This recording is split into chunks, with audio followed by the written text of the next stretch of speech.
talking about the death of John O'Brien in 1917. So again, just for the purposes of clarity, you know that in our very first episode, quite a few months ago, we talked about the death of John O'Brien, the shooting of John O'Brien in 1889. Of course, that John O'Brien then was a laborer from Rogersville.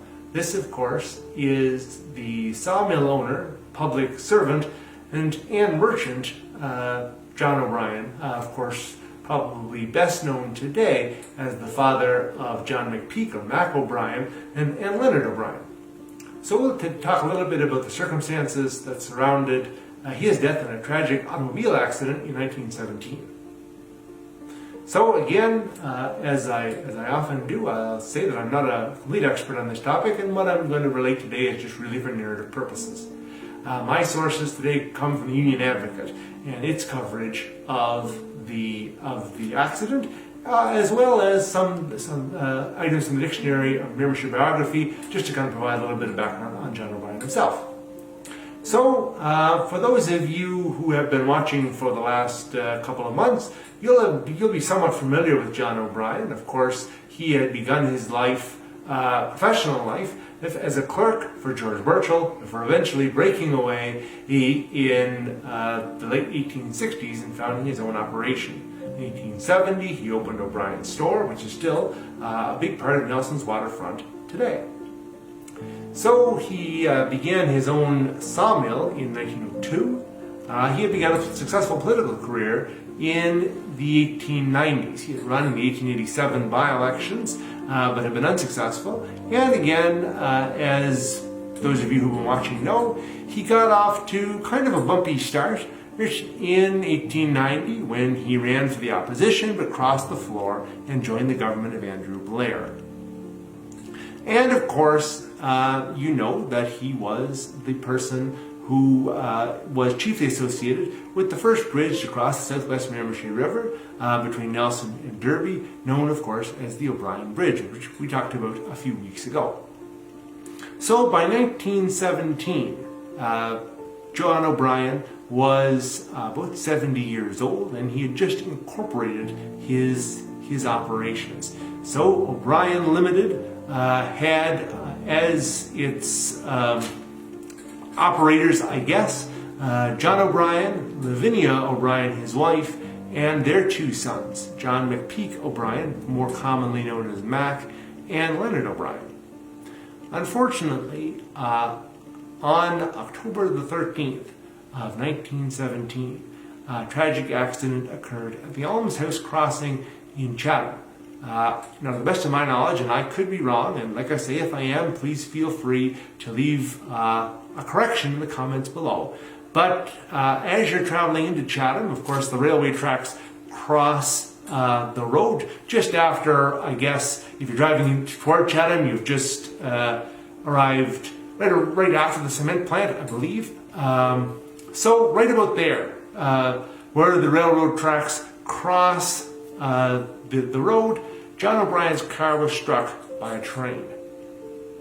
Now, according to the accounts at the time, Leonard O'Brien and John O'Brien were traveling home from Chatham. It was the weather was very poor that day. It was raining very hard, such that it was said that neither man knew that the train was coming until the train actually struck the car. As you can well imagine, the train did a great deal of damage to the vehicle, and quite unfortunately to John O'Brien. Miraculously, Leonard O'Brien was not harmed in any major way during the accident, but unfortunately John O'Brien was thrown some 20 feet from the accident, suffered quite a few bruises and contusions, a dislocated hip, a fractured nose. And unfortunately, being out in the rain, that did not help him either.